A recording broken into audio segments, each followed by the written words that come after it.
यहाँ पर हमें ऑर्डर टू के इस फॉर्म में कितने एलिमेंट होंगे ये पता करना है और इसको पता करने के लिए आपके पास एक डायरेक्ट फॉर्मूला है। अगर मान लीजिए आपको डी ऑर्डर के कितने एलिमेंट होंगे ये पता करना है एस एन में, तो फॉर्मूला जो इसके लिए हम यूज़ करते हैं वो फैक्टोरियल एन अपॉन, क्योंकि यहाँ पर हम ऑर्डर डी के लिए चेक कर रहे हैं तो ऑर्डर डी जो आएगा वो एलसीएम से आएगा। एलसीएम हम लेंगे यहाँ पर पार्टीशंस का।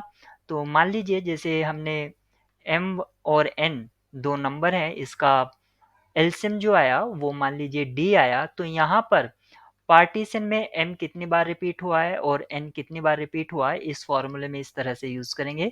सपोज करो यहाँ पर एम के टाइम्स रिपीट हुआ है और एन एल टाइम्स, तो m की पावर k और l की पावर सॉरी n की power l factorial k into factorial l, इस कंसेप्ट को हम यूज करेंगे।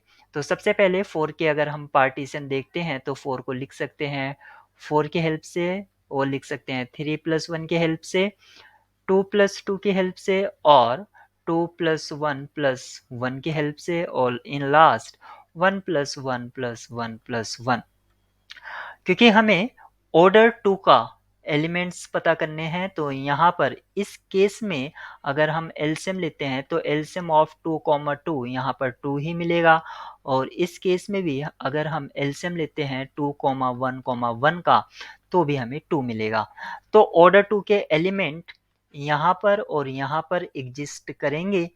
तो अगर हम इस पार्टीशन को यूज करते हैं तो हमें कितने एलिमेंट्स मिलेंगे, फैक्टोरियल 4 अपॉन, क्योंकि यहाँ पर 2 लेंथ के साइकिल हमें दो बार मिलेंगे, यानी कि 2 raise to the power 2 into factorial 2 plus, अब हम इस पार्टीशन को यूज करेंगे factorial 4 upon 2 raise to the power 1 into 1 raise to the power 2 into factorial 1 into factorial 2।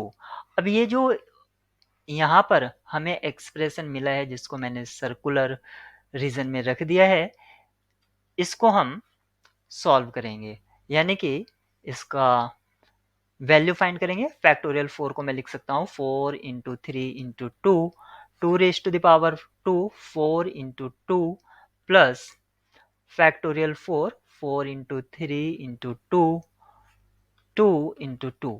तो यहाँ पर आप देख सकते हैं 2 2 इज 4 और 4 2 इज 8, यानी कि ये कैंसिल आउट हो जाता है। 3 प्लस 6 टोटल हमें 9 ऐसे एलिमेंट होंगे जिनका ऑर्डर 2 होगा।